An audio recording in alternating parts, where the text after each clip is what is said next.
کہ اکثر ہم عادتوں میں آ کر عبادتیں کرتے ہیں، لیکن عبادت کو بندہ اگر عبادت سمجھ کی عبادت کرے.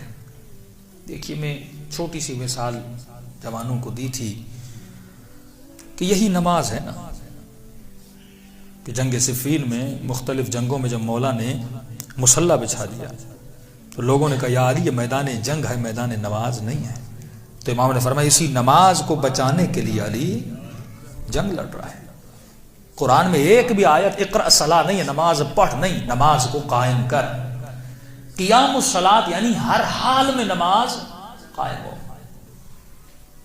اب اس بندے کا دل نماز میں لگتا کیوں نہیں؟ معصوم کیوں فرماتے ہیں کہ جب مجلسوں میں جاؤ تو یہ تصور کیا کرو کہ سید سجاد دروازے پر تیرے استقبال کے لیے کھڑا ہے. سنا ہے کہ نہیں سنا؟ جب روتے ہو تو ایسے سمجھو کہ حسین کی ماں فاطمہ تیرے سروں کے پیچھے کھڑی ہے، تیرے آنسوؤں کو جمع کر رہی ہے قیامت کے دن کے لیے. یہ معصوم کیوں تصور دیتے ہیں؟ کیونکہ انسان ظواہر پہ بڑا ایمان رکھتا ہے، جسے نہیں دیکھ رہا زبان سے تو اقرار کرتا ہے لیکن قلباً اس چیز کو مانتا نہیں ہے. گناہ کیوں کرتا ہے؟ کیونکہ اللہ نظر نہیں آ رہا. اللہ نظر نہیں آتا تو بندہ غافل ہو جاتا ہے اس اور اللہ کے حضور میں گناہ کرتا ہے کیونکہ اللہ کے حضور کو نہیں سمجھ رہا. اسی طرح نماز ہے. کیوں امام حسین کربلا کی آخری رات میں فرماتے ہیں عباس ایک رات کی مہلت مانگ. مولا آخری رات کیا کریں گے؟ بچی کے ساتھ بیٹھیں گے. جب بندہ مرنے لگتا ہے نا رشتہ داروں کو بٹھاتا ہے، آخری بار ہے بیٹیوں کو دیکھ لوں، بیٹوں کو دیکھ لوں، بیوی کے ساتھ بات کروں. لیکن مولا کیا آپ بیٹیوں کے ساتھ بیٹھیں گے یا بیٹوں کے ساتھ؟ فرمایا نہیں، حسین مصلی عبادت پہ بیٹھیں گے.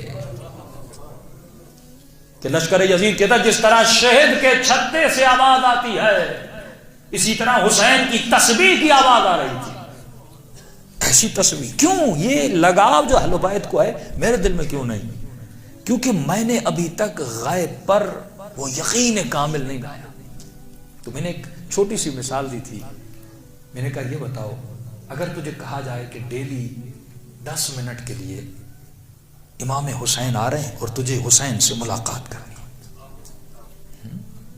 کیونکہ امام حسین کا تصور میرے وجود میں اللہ سے بھی زیادہ اسٹرانگ ہے. یہ حقیقت ہے. مولا علی کا تصور اللہ سے زیادہ اسٹرانگ ہے کیونکہ میں نے محسوس کیا ہے، کبھی مجلس میں آتا ہوں، کبھی ان کی زری پہ، کبھی علم. اب کہا جائے کہ 10 منٹ حسین آئیں گے اس امام بارگاہ میں اور مومن آ جانا، امام حسین سے ملاقات ہے. کیونکہ حسین کی محبت اور حسین کی شخصیت کا تصور، شہید کربلا کا تصور میرے دل میں اتنا مضبوط ہے. اگر تجھے ٹائم 6 بجے کا دیا جائے کہ حسین 6 بجے تجھ سے ملیں گے، تو دروازے پہ کب آ کے کھڑا ہو جائے گا؟ امیجن کرو. شاید کوئی مومن ایک دن پہلے ہی آ جائے، شاید کچھ کئی گھنٹے بعد پہلے آ جائے تاکہ مجھے امام حسین سے 10 منٹ کے لیے بات کر شرف ملے گا. اور کہ ڈیلی آنا حسین، ڈیلی 10 منٹ اس سے بات کریں گے. اب تم نے امیجن کیا کہ کیا محبت ہے امام حسین کی. اب سمجھو کہ اہل بیت مصلی پہ سب سے پہلے کیوں جاتے تھے. اور جب حسین سے ملنے آؤ گے کیسے آؤ گے؟ نہا کر آؤ گے نا، خوشبو لگا کر آؤ گے نا، صاف ستھرے ہو کر آؤ گے نا. یہاں تک کہ مولا میرے ناخن بھی نہ دیکھ لیں، ناخنوں کو بھی کاٹ کے آؤ گے نا. باقی حسین دیکھیں تو دیکھیں یہ میرا شیعہ ہے، یہ میرے سامنے آیا ہے. اس حال میں آ کر امام حسین کے ساتھ بیٹھو گے. یہی حال تھا جب اہل بیت مصلی پر آتے تھے، اپنی ساری زینتوں کو مصلی پر لے کر آتے تھے، خوشبو لگاتے تھے، بہترین لباس پہنتے تھے اور بڑے سکون اور اطمینان سے مصلی پہ بیٹھتے تھے. کیوں؟ کیونکہ حسین کے لیے نماز ایک ایکسرسائز کا نام نہیں تھا. نماز صرف اٹھنے بیٹھنے اور سجدے کا نام نہیں تھا، نماز ملاقات خدا کا نام تھا. اس لذت کے ساتھ مصلی پہ، کیونکہ یقین تھا کہ میں مصلی پر اللہ سے باتیں کر رہا ہوں. یہ سورہ حمد جو زبان سے ادا کر رہا ہوں یہ کلمات میرے پروردگار عالم کے کلمات ہیں، لیکن میری نماز جسٹ ایکسرسائز ہے. 2 سجدے ہیں، ایک رکوع ہے اور قیام ہے، اور کچھ بھی نہیں. کیونکہ میں ایکسرسائز کر رہا ہوں. میں اس تصور سے نماز نہیں پڑھ رہا کہ میں پروردگار عالم کے سامنے کر رہا ہوں، جو رب الارباب ہے، جو خالق حسین اور خالق علی ہے، جو خالق زہرا ہے، جس نے اتنا حسن خلق کیا ہے وہ خود کتنا حسین ہوگا. جس نے اتنے کریم بندے بنائے ہیں وہ خود کتنا کریم ہوگا. تو یہاں تصور کو بدلنے کی ضرورت ہے. جتنا میرا تصور اسٹرانگ ہوتا جائے گا اتنا میرا یقین اسٹرانگ ہوتا جائے گا, اور جتنا میرا یقین اسٹرانگ ہوتا جائے گا اتنے میرے ایمان کے مراتب بھی بڑھتے جائیں گے.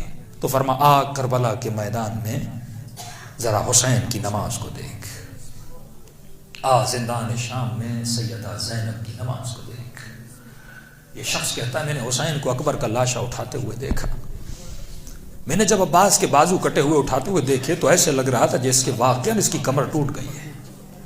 اور جب میں نے جوان بیٹے کے لاشے پہ آتا ہوا دیکھا, کہتا میں نے پہچانا نہیں, پہلے بال سیاہ تھے اب بال سارے سفید ہو چکے تھے.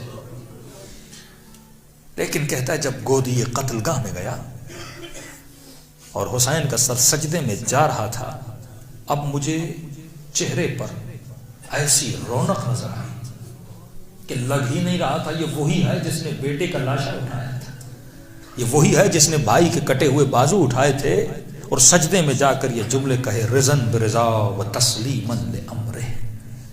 جب یقین ہونا پروردگار عالم پر پھر بندے کے چہرے پہ یہ سکون ہوتا ہے. اور امام سجاد فرماتے ہیں کہ پورے سفر میں نے نہیں دیکھا میری پھوپھی اماں بیٹھ کے نماز پڑھیں, لیکن جب زندان شام آتا ہے رات کے اندھیرے میں اٹھتی ہیں بی بی, وضو کرتی ہیں, اور جب نماز پڑھنے کا وقت ہوتا ہے تو بی بی بیٹھ کے نماز پڑھتی ہیں. عالمہ غیر معلمہ, وہ بی بی جس کو فقہی مسائل کا اتنا پتا کہ جب مومن کو اتنی تکلیف ہو اسے کھڑا نہ ہوا جائے, جانتے ہیں آپ لوگ, تو پھر اجازت ہے کہ بندہ بیٹھ کے نماز پڑھے. امام وقت سوال کر رہے ہیں کہ پھوپھی اماں پورے سفر میں نے نہیں دیکھا آپ بیٹھے ہیں, اب کیا ہوا ہے کہ آپ بیٹھ کے نماز پڑھ رہی ہیں؟ فرمایا سجاد میرے لال زندان میں کھانا بہت کم آتا ہے,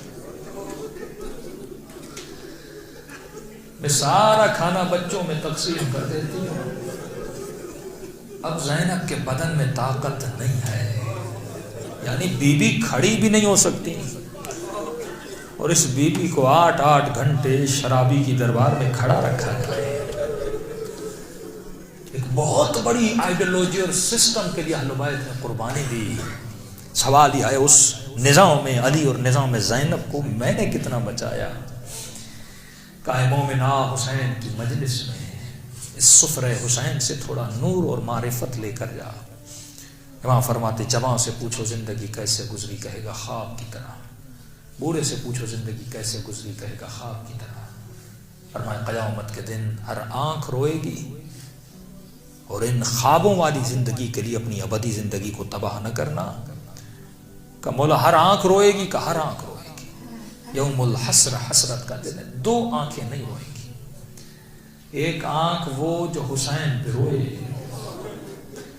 دوسری آنکھ وہ جو اپنے گناہوں پہ روئے.